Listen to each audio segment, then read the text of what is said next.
Halo, teman-teman. Hari ini kita akan membahas sebuah buku yang mungkin akan mengubah cara kalian melihat produktivitas. Apakah bekerja keras sepanjang hari benar-benar membuat kita lebih produktif? Atau justru, istirahat yang cukup bisa meningkatkan hasil kerja kita? Kita akan bedah buku Rest, Why You Get More Done When You Work Less oleh Alex Pang. Yuk, simak. Alex Pang, dalam bukunya Rest, menjelaskan bahwa banyak dari kita yang terjebak dalam mitos bahwa lebih banyak kerja berarti lebih banyak hasil. Padahal, menurutnya, beristirahat dengan bijak adalah kunci untuk meningkatkan produktivitas dan kreativitas. Buku ini mengajukan ide yang mungkin terdengar bertentangan dengan kebanyakan orang. Kerja yang terlalu keras dapat membuat kita kelelahan dan justru menghambat kreativitas serta produktivitas. Di dalam buku ini, Alex Pang mengungkapkan pentingnya waktu istirahat yang cukup dan bagaimana cara kita bisa memanfaatkannya untuk mendapatkan hasil yang lebih baik. Ada 3 konsep utama yang dibahas dalam buku ini. Bagian 1, Restorative Rest atau istirahat yang mengembalikan energi. Penulis menekankan bahwa istirahat bukan hanya tidur, tetapi juga aktivitas yang memberi kita kesempatan untuk pulih secara fisik dan mental. Ini bisa berupa berjalan-jalan di alam, meditasi, atau bahkan melakukan aktivitas yang tidak terkait langsung dengan pekerjaan. Penulis percaya bahwa istirahat yang berkualitas adalah kunci untuk mengembalikan energi dan fokus. Ketika kita berbicara tentang istirahat, banyak dari kita hanya berpikir tentang tidur di malam hari. Namun, penulis menyoroti bahwa istirahat sejati mencakup berbagai bentuk aktivitas yang membantu otak dan tubuh kita untuk pulih secara holistik. Misalnya, berjalan-jalan di alam bukan hanya soal menggerakkan kaki, tetapi juga tentang menyerap keindahan lingkungan sekitar, mendengarkan suara burung, atau merasakan semilir angin. Aktivitas ini terbukti dapat menenangkan pikiran dan memberikan perspektif baru yang segar. Penelitian bahkan menunjukkan bahwa waktu yang dihabiskan di alam dapat meningkatkan kreativitas dan memperbaiki suasana hati secara signifikan. Meditasi adalah contoh lain dari istirahat yang mendalam, hanya dengan meluangkan 10-15 menit sehari untuk fokus pada napas atau melakukan meditasi mindfulness. Kita bisa meredakan stres dan memperbaiki konsentrasi. Penulis menyebut meditasi sebagai reset button untuk otak, cara sederhana namun ampuh untuk membersihkan kekacauan mental yang menumpuk selama hari kerja. Selain itu, penulis juga mendorong kita untuk menemukan aktivitas yang tidak ada hubungannya dengan pekerjaan. Apakah itu melukis, memasak, atau bermain alat musik, aktivitas-aktivitas ini memberi ruang bagi otak untuk melepaskan diri dari tekanan pekerjaan. Ketika kita melibatkan diri dalam hobi atau aktivitas santai, kita sering menemukan ide-ide baru muncul begitu saja tanpa kita sadari. Yang menarik, istirahat semacam ini bukan berarti membuang waktu, melainkan justru investasi untuk produktivitas. Penulis menjelaskan bahwa dengan beristirahat secara teratur, kita tidak hanya mengembalikan energi, tetapi juga memperkuat kemampuan kita untuk menghadapi tantangan dengan lebih efektif. Jadi, jangan merasa bersalah saat meluangkan waktu untuk istirahat. Itu bukan kemewahan, melainkan kebutuhan untuk menjadi versi terbaik dari diri kita. Bagian kedua, The Value of Downtime atau nilai dari waktu luang.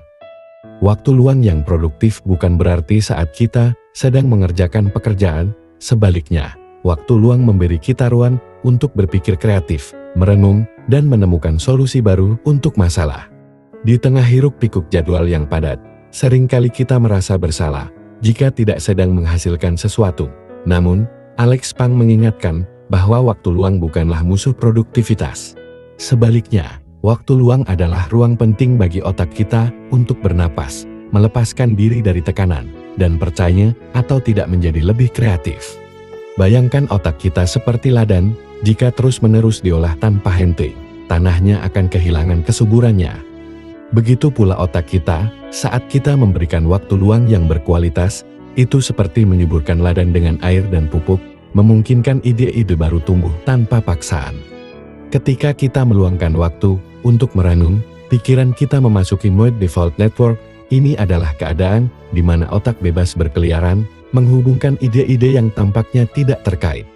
Dalam momen inilah, Terobosan seringkali terjadi seperti saat Archimedes menemukan hukum hidrostatika di bak mandi, atau ketika Einstein membayangkan teori relativitas di waktu santainya. Namun, waktu luang yang produktif tidak datang dari sekadar duduk-duduk tanpa arah. Penulis menekankan pentingnya merencanakan waktu luang dengan cara yang mendukung refleksi dan kreativitas. Misalnya, berjalan-jalan sendirian tanpa ponsel bisa menjadi cara yang efektif untuk memunculkan ide baru. Atau, melakukan aktivitas seperti menggambar atau bermain musik tanpa tekanan hasil akhir bisa membuka pintu bagi solusi yang tak terduga. Selain itu, waktu luang juga memberi kita kesempatan untuk mendengar suara hati yang sering tertutupi oleh kebisingan rutinitas sehari-hari. Ketika kita berhenti sejenak, kita bisa mengevaluasi tujuan, memprioritaskan hal yang penting, dan menemukan kembali makna dari apa yang kita lakukan. Jadi, waktu luang bukanlah keborosan waktu. Sebaliknya, itu adalah waktu di mana otak kita bekerja secara berbeda, lebih santai, tetapi seringkali lebih efektif. Dengan merangkul waktu luang, kita tidak hanya menemukan solusi untuk masalah, tetapi juga memperbarui energi dan semangat untuk melangkah. Bagian ketiga, work smarter, not harder, atau bekerja dengan lebih cerdas, bukan lebih keras. Penulis juga berbicara tentang pentingnya bekerja dengan fokus dan memberikan batasan pada waktu kerja. Lebih banyak jam kerja tidak selalu berbanding lurus dengan lebih banyak hasil. Alex Pang tidak hanya memberikan teori, tapi juga contoh nyata dari para tokoh terkenal yang menerapkan prinsip ini dalam hidup mereka. Misalnya, para penulis terkenal seperti Haruki Murakami dan J.K. Rowling yang mengutamakan rutinitas istirahat yang teratur untuk menjaga kreativitas mereka. Murakami, misalnya, memiliki rutinitas yang ketat untuk berolahraga dan beristirahat, yang menurutnya membantu mempertajam kemampuannya untuk menulis. Haruki Murakami adalah contoh sempurna dari bagaimana batasan waktu kerja yang jelas dan istirahat yang teratur bisa menciptakan hasil yang luar biasa dalam rutinitas sehari-harinya. Murakami memulai pagi dengan menulis selama 4 hingga 5 jam tanpa gangguan. Setelah itu, ia menyisihkan waktu untuk berlari atau berenang. Sebuah kebiasaan yang ia yakini membantu menyegarkan pikirannya dan menjaga daya tahan kreatifnya. Bagi Murakami, menulis bukanlah maraton tanpa henti, melainkan kombinasi antara fokus intens dan waktu pemulihan yang disiplin.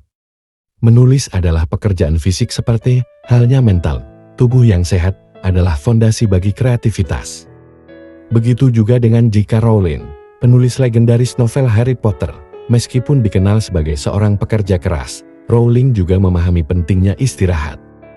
Dia sering berbicara tentang bagaimana waktu-waktu santai yang dia habiskan dengan berjalan-jalan atau bahkan sekadar menatap langit membantu memunculkan ide-ide baru untuk ceritanya. Salah satu momen istirahat terpenting dalam hidupnya adalah ketika ia duduk di kereta api dan, tanpa tekanan, membayangkan seorang anak laki-laki bernama Harry Potter, lengkap dengan dunianya yang ajaib. Kadang ide terbaik datang saat kita berhenti mencoba terlalu keras. Pelajaran dari kedua penulis ini adalah bahwa batasan waktu kerja dan kebiasaan istirahat yang baik tidak hanya membantu mereka mencapai lebih banyak dalam pekerjaan, tetapi juga menjaga keseimbangan hidup. Mereka tahu bahwa mengorbankan kesehatan fisik dan mental demi pekerjaan bukanlah jalan menuju kesuksesan yang berkelanjutan. Sebaliknya, mereka merangkul ritme kerja yang selaras dengan tubuh dan pikiran mereka. Prinsip yang sama juga diterapkan oleh tokoh-tokoh lain seperti Charles Darwin, yang hanya bekerja total 4 jam sehari, dan Ludwig van Beethoven, yang menghabiskan sore harinya untuk berjalan-jalan di hutan.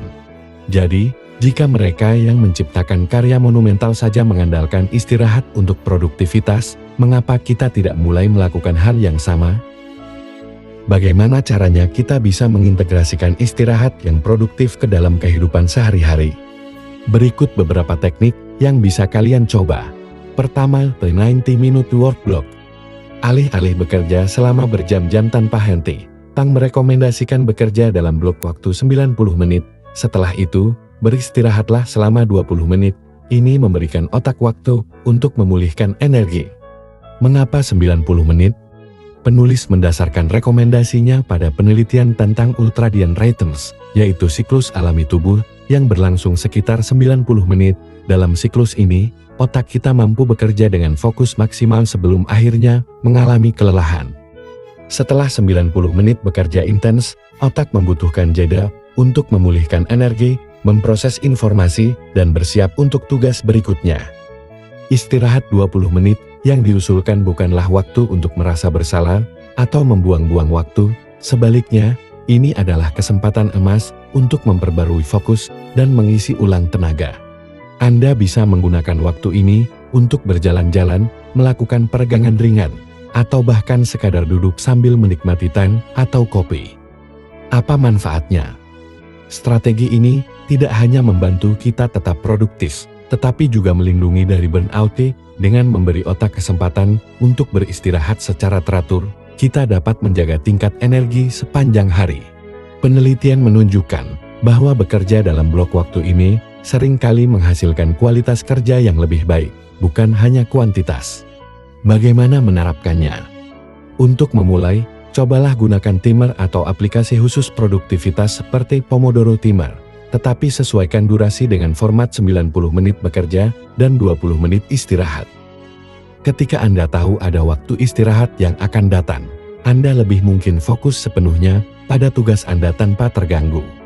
Metode ini juga memaksa kita untuk lebih selektif terhadap tugas yang ingin diselesaikan dalam setiap blok waktu. Dengan begitu, bukan hanya efisiensi yang meningkat, tetapi juga kepuasan karena tugas diselesaikan secara tuntas dalam waktu yang ditentukan. Jadi, alih-alih memaksakan diri bekerja tanpa henti, mengapa tidak mencoba strategi yang lebih selaras dengan ritme alami tubuh? Anda mungkin akan terkejut dengan hasilnya. Kedua, schedule downtime. Jadwalkan waktu istirahat yang rutin dalam sehari. Jangan biarkan waktu luang kalian diisi dengan pekerjaan atau aktivitas yang tidak bermanfaat. Cobalah untuk disengaja dalam merencanakan waktu untuk berhenti. Dalam dunia yang terus bergerak tanpa henti, jadwal istirahat seringkali diabaikan. Alex Pang mengingatkan bahwa waktu luang yang disengaja bukanlah kemewahan, melainkan kebutuhan. Dengan menjadwalkan waktu untuk benar-benar berhenti, kita memberikan ruang bagi pikiran dan tubuh untuk pulih, memproses pengalaman, dan bahkan menghasilkan ide-ide baru. Mengapa harus dijadwalkan? Jika waktu istirahat tidak dijadwalkan, kemungkinan besar kita akan tergoda untuk terus bekerja atau mengisinya dengan aktivitas tidak penting seperti scrolling media sosial. Jadwal yang jelas membantu kita mengubah waktu istirahat menjadi kebiasaan yang terstruktur dan bermanfaat. Ketika istirahat direncanakan dengan sengaja, kita tidak hanya melepaskan diri dari pekerjaan, tetapi juga memberikan ruang bagi aktivitas yang benar-benar memulihkan, seperti membaca buku favorit, bermeditasi, atau hanya menikmati secangkir kopi tanpa gangguan. Dengan menjadwalkan waktu istirahat, Anda membangun batasan yang sehat antara pekerjaan dan kehidupan pribadi. Ini juga membantu Anda mengatur ulang energi, sehingga lebih produktif ketika kembali bekerja. Penelitian menunjukkan bahwa jeda teratur dapat meningkatkan kreativitas, memperbaiki suasana hati, dan bahkan meningkatkan kemampuan membuat keputusan. Cobalah mulai dengan 1 atau 2 sesi downtime setiap hari, misalnya, setelah makan siang, sisihkan 20-30 menit untuk benar-benar berhenti.